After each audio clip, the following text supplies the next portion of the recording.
Alrighty, late night with the Duce robot, and I'm back just to make a short video and talk about hand builds. That's like where you're not 3D printing anything, you're using all raw materials.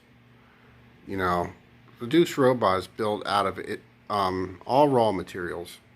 You know, like stuff you have to cut, like all the plastic here, where you can see my hand. There's all Lexan on the outside of it, white though, it's not clear.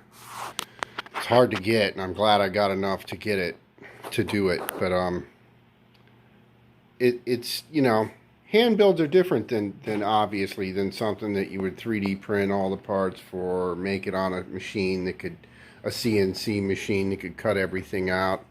And there's the, see if we can get it to focus in. There we go.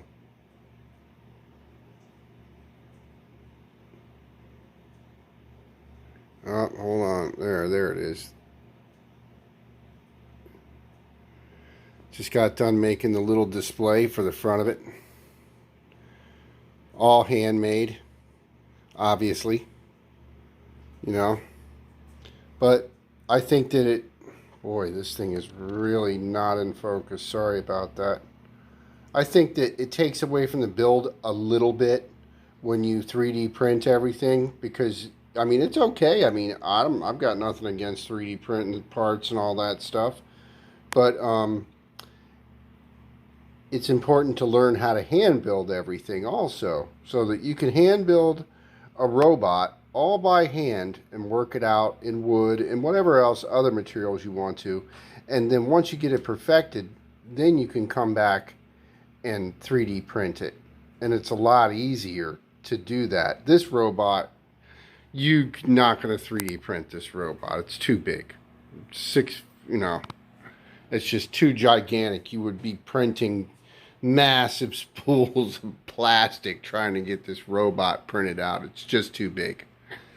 And you would have to print it out of heavier material because the motors are too heavy and the batteries are too heavy, and it just goes on and on and on. So this had to be hand built, and it's made pretty much out of everything.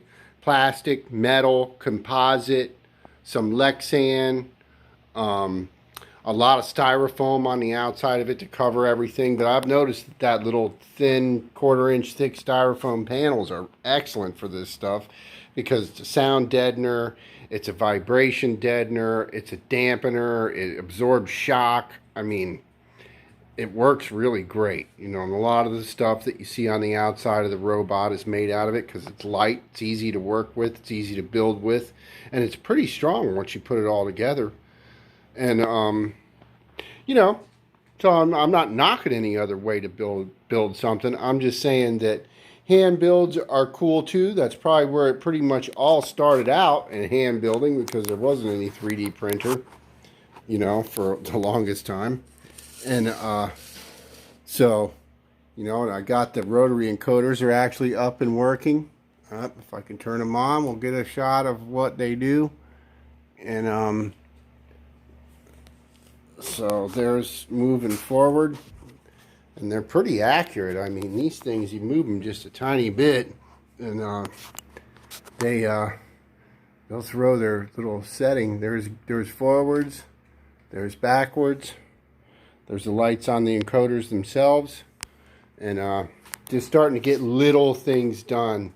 You know, the display for the Frankenstein printer, and just starting to get these little things all tied together, and you know, done, and just put up, and starting to get ready to do some prints and stuff, because I actually got some really cool little prints to do.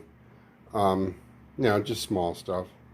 I mean, it's got a decent sized printer on it, 220 by 220 by 100 tall, but I'm just going to start out really small first, and then go from there. But the whole thing was about hand builds, and that's pretty much my opinion on it, and everybody can take from that what they want, and have a good weekend.